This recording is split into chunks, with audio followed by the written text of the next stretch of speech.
on The Indian Doctor. You've come all the way from India? Yes. Prem and Kamini Sharma have just arrived in Wales. Welcome to your new home. And if their new town isn't sure about them, Do you have to watch those people? the feeling is mutual. They're peasants, Prem. The award-winning series.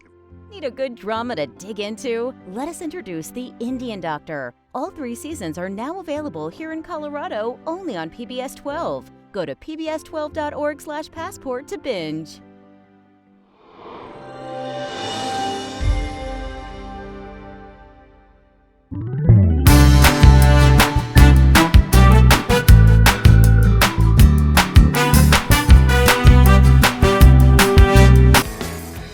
Hi, everyone, and welcome to the August 27th, 2021 episode of Colorado Inside Out. I'm your host, Dominic Dezzutti. Thank you so much for joining us. As long as we can read a calendar, we're going to be okay, folks. Don't worry, we've got a great panel. Both Douglas County and Adams County commissioners have voted to opt out of the Tri-County Health Department's mask mandates for children in schools aged 2 to 11. However, Douglas County commissioners plan to take it one step further by seeking to overturn Tri-County's mandate by questioning the way the mandate was passed earlier this month. Meanwhile, schools in Douglas and Jefferson County reported COVID outbreaks this week, and the state health director hinted at stricter measures on the horizon. Penfield Tate, longtime state lawmaker and attorney with Tate Law, thank you for joining us. With our friend Ms. Calhoun out of town, you get the first seat. Penn, this feels a little bit... So not only do Douglas County commissioners not like the rule, but instead of seeing that, okay, well, we can't overturn that rule, we'll just go to see how it was passed, because at the heart of it, Douglas County schools are fine with the mask mandate, which seems to be the bigger issue. When you look at all the different things going on with schools and mandates and counties and different health departments, what stands out to you as the important things to consider? I think what stands out is that as a society, we've missed the point. We've got everybody playing politics with the health of kids, and the reality is COVID kills, and we should understand that by now. So whether it's Missouri or Texas, where you have governors and AGs suing school districts, who have imposed mask mandates, it's odd. Typically, we're hollering at school boards because we don't feel they're instructing kids properly or they're not running the schools well. A bunch of them finally make decisions that are based on their experience with kids and families, of which they have more of than any governor or attorney general or anyone else. And they're saying we need this to keep our teachers safe, to keep the kids safe, so that we can instruct them in class. And everybody's hollering and screaming and saying, we're going to invoke some sort of right to individual liberties, and we want you to keep the kids at risk for what is now. It's an endemic situation, which means it's going to be constant. It's going to be with us like our friends polio and chickenpox and Ebola and malaria, because we won't conform our behavior. We've got to let school districts do what they know best, and that is educating kids, but let them do it in as safe an environment as they think is necessary. David Kopel from the Independence Institute and DU Law School. David, the one in Douglas County, I think not only that's where I live, so it's of interest to me locally, but it's also interesting where it feels the county commissioners would have their biggest beef with the school district, because the school district is fine with the mask mandate, but it seems that the school district doesn't want to go there unless they have a health county saying that's where they should go. Are the commissioners aiming their fire in the right direction? I think they're aiming their fire to the extent they can use it. And to me, the science of what should be done is much less clear, because if you look at Hawaii and Texas, 2 states with very radically different policies, and Hawaii having the advantage of isolation to the extent it wants, their spikes in Delta cases have been close to identical. So we're not really sure exactly what does work. In Colorado, according to a Magellan Strategies poll, parents are about 50-50 split on the issue of forced masking. So how do you deal with something that is so divisive? And I think the answer is you have decisions made by people who are accountable. So the Douglas County School Board voted for forced masking for even the youngest children. Well, that decision was made by the elected school board members, and parents who don't like that have an opportunity to vote against those school board members at the next election. Likewise, the Douglas County Commissioners, by their vote, saved independent schools from being forced into the Tri-County mandate. And again, at independent schools, people have there's accountability too, because if you don't like the school, you just leave and you take your tuition dollars with you. And so overall, the solution we've gotten to in Douglas County has the decisions being made by people who are accountable, which is great, and the decisions shouldn't be made by the Tri-County Health, which is not accountable. Eric Sonderman, columnist with Colorado Politics and Denver Gazette, and a longtime political analyst here at PBS 12. Eric, I imagine Governor Polis does not want to go back to using emergency powers and making this a state issue. If he had any inclination for that, he would have already done it. And so he's been waiting as long as he possibly can. Is that date where he needs to draw a line in the sand of, at this point, I will go ahead and do it? Does he need to draw that line? I think your premise is right, Dominic. He doesn't want to go there. I think he's, been there for, out of the last 18 months, probably 15 out of those 18, 16 out of those 18. I think he's enjoying the respite. I think he's happy to let others make these decisions, and yet events may force his hand, and I suspect that's very much on his mind. Do I anticipate that in the immediate future? Probably not, but let's see how the fall plays out and when fall becomes winter. I'm tempted to yield my time, as I guess they do on the floor of Congress or whatever, to Penn, because I think Penfield stated it so well, but just because I'm tempted to do that, I'm not going to.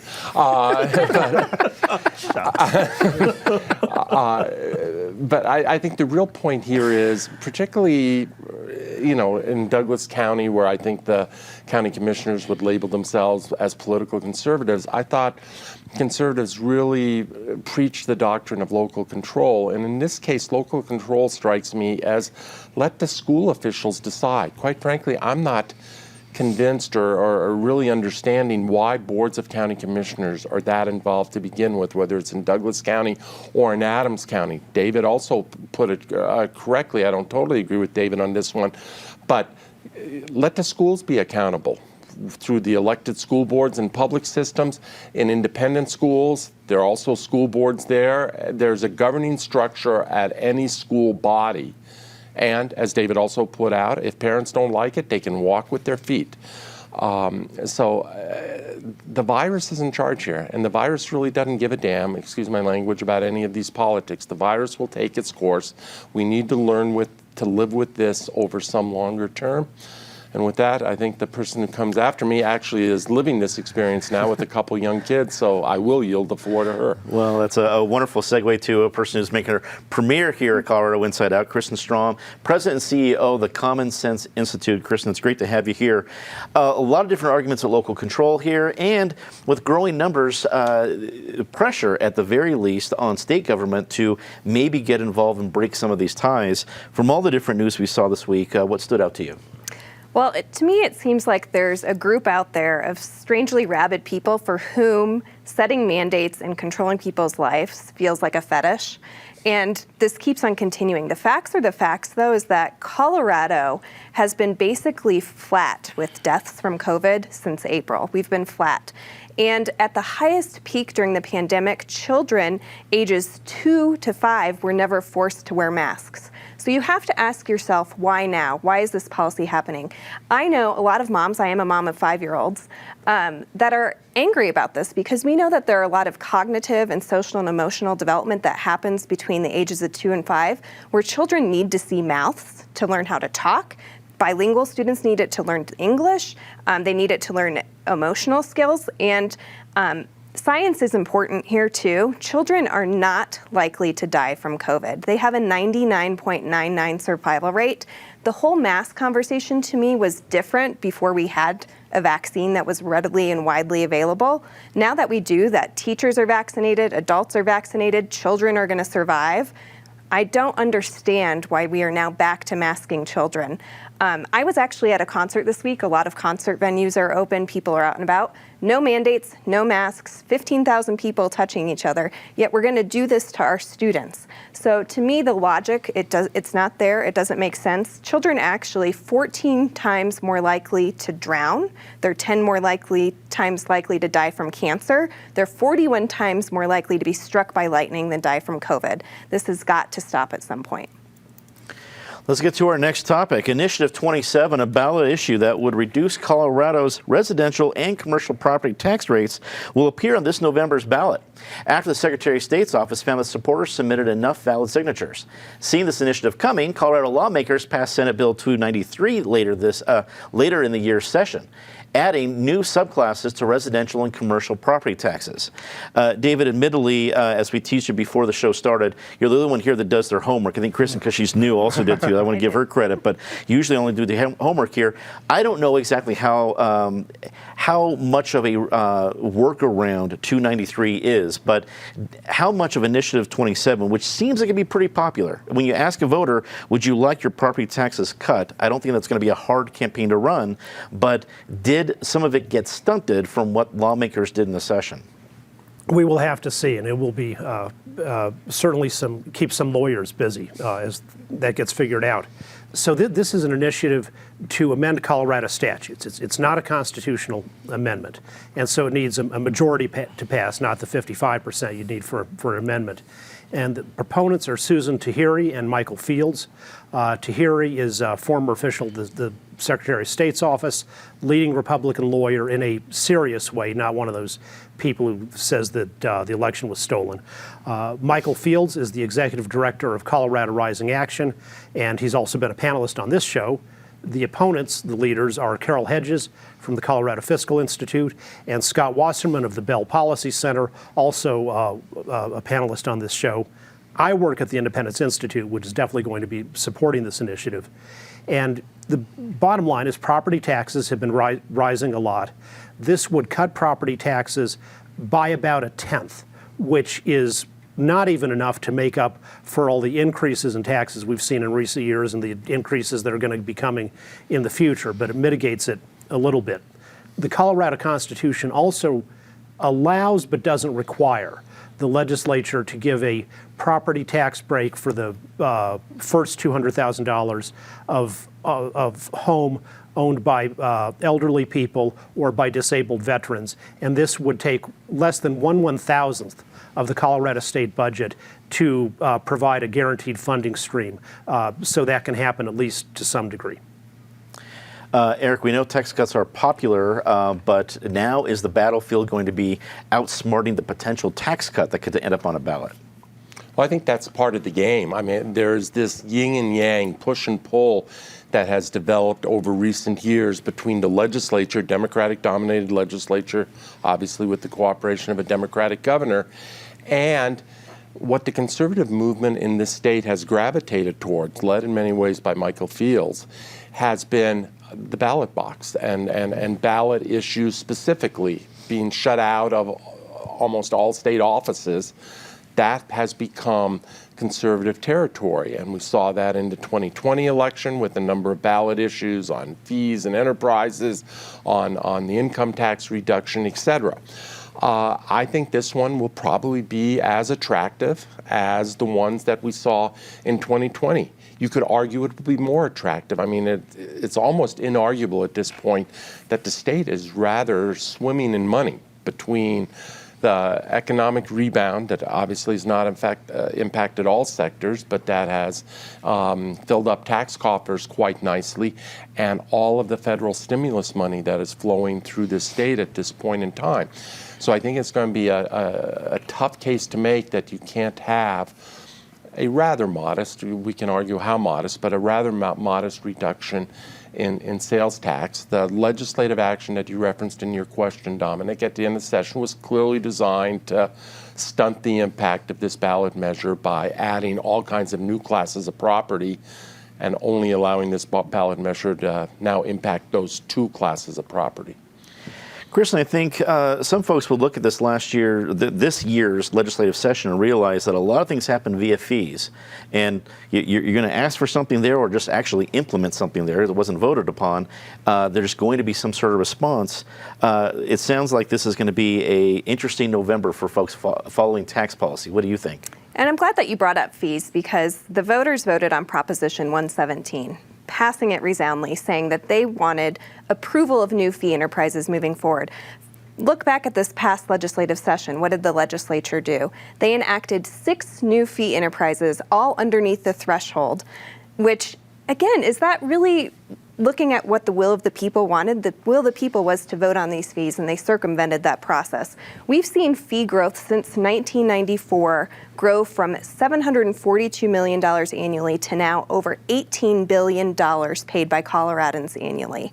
And when you tie this into Senate Bill 293 and what we have coming up on the ballot this year, it's extremely cynical and arrogant that the legislature would have circumvented the will of the people and this ballot process by changing the definitions. It's like a voter showing up to vote on the fact and the definition that the sky is blue, and then the legislature saying, oh no, actually it's green. Removing those two classes of the property taxes, I think, is misleading to voters, and it shouldn't have been done. Penn, you're a former state lawmaker, and actually we can probably trace the workarounds all the way back to 1992 when folks were trying to figure out, okay, now how do we fund government now that we have to go to the voters every time we want to raise taxes? I don't think this process is going to end anytime soon. What do you think about its latest iteration? You know, the latest iteration is, as you just pointed out, it's a continuation of a theme. We need to take a breath and take a look at how we got here. Prior to 1992 and the passage of Tabor, the Colorado General Assembly typically did some very responsible things. When there were shortfalls in revenues and essential government services were needed, they raised taxes. When we were flush with money and we still needed these same services, they lowered taxes. Tabor changed the game in 1992 in that it eliminated some of the flexibility that the legislature had. One other interesting point, and people get real partisan on this topic, remember when Tabor was passed, the General Assembly that writes the budget was controlled by Republicans, not by Democrats. So that's one thing to keep in mind. We've got in our society and in Colorado this fundamental problem. Everybody wants stuff and they want it for free. No one says, reduce my property taxes, but it's okay if you let my roads fall apart, if you let the bridges collapse, if tuition goes sky high because we don't want to fund higher ed, and oh, by the way, if schools kind of deteriorate because we don't put as much money there, that's okay, and if we don't regulate unsafe business practices, I'm good with it. No one says that. Everybody says reduce my taxes, but where the disagreement is, the people who vote that way don't take responsibility for saying, let's agree on what we're going to eliminate. That's the fundamental problem. There's a constituency for almost every line item in the budget. No one can agree on what to eliminate. It's left to the legislature to do that hard work when other people are running around with petitions saying, give us back $50 in our property taxes. The Denver City Council will consider a proposal to build a $19 million affordable housing apartment building at 8315 East Colfax. The 82 apartments will be reserved for tenants making less than 70% of the area's median income, or about $51,000 a year. Eric, we've been talking about a variety of housing problems, from homeless to affordable housing. This feels like a project that answers that, although at $51,000 a year, that's quite a median income. It's not exactly getting homeless people off the street, but it's a step in the right direction. Do you think this will become a successful model for future projects? To be determined, Dominic. I think, as you indicated, this is not really an answer or even designed as an answer to the homelessness issue. This is much more broadly about affordable housing, which this city desperately needs. There's no debate about that. The question is, how do you best find and provide that affordable housing? There's a deficit of supply. The demand is out there. There's an incredible deficit of supply. This is a project consolidated in one location. I question the location a little bit on Colfax Avenue, but that's fine, and there are probably not a lot of neighbors around that will squawk about it as much as if you put it in some other neighborhoods.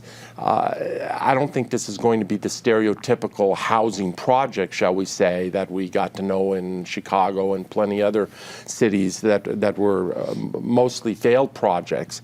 But yet it's going to be a consolidation where I think a wiser policy, either instead of this or in addition to this, would be to incentivize developers to do 2 units here and 3 units there and 5 units there as part of bigger projects.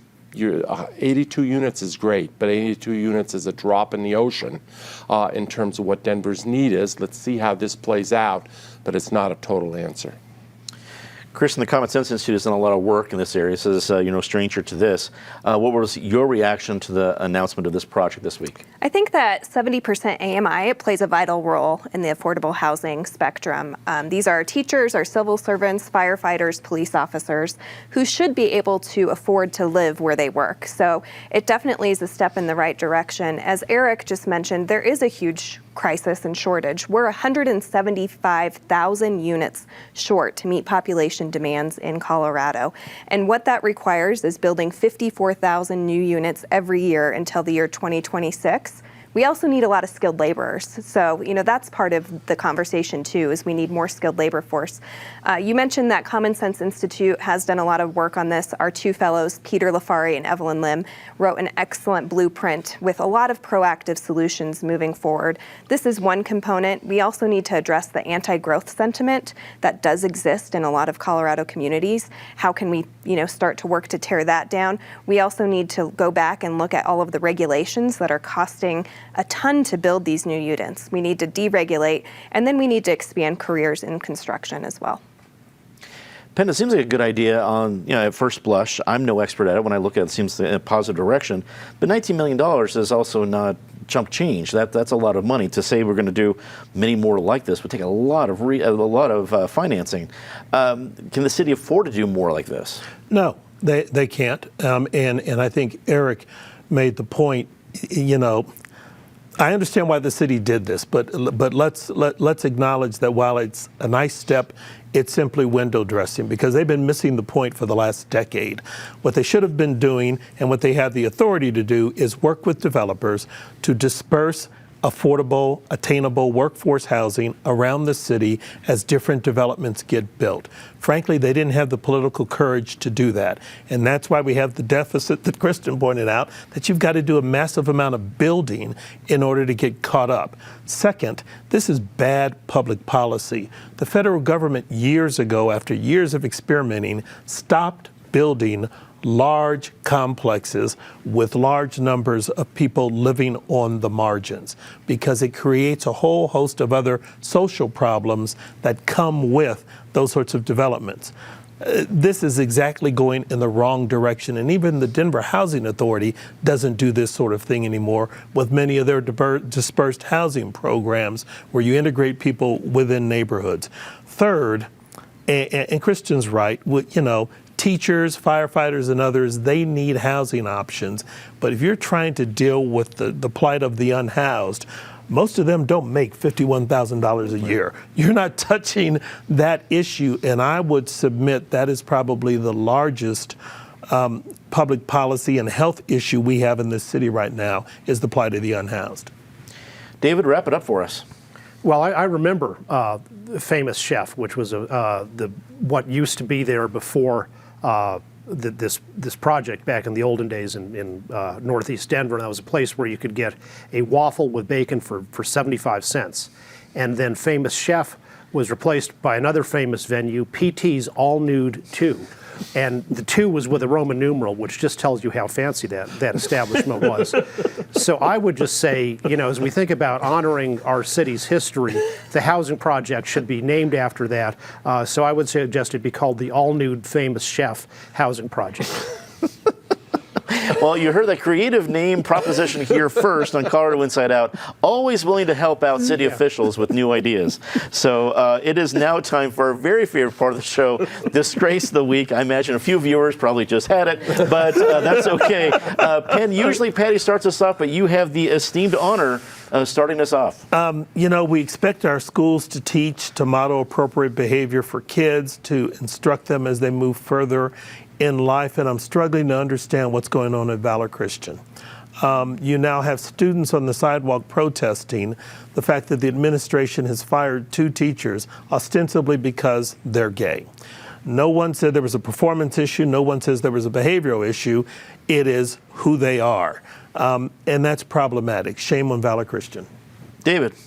Well, as Dominic, as you know, this show has won numerous Emmy Awards.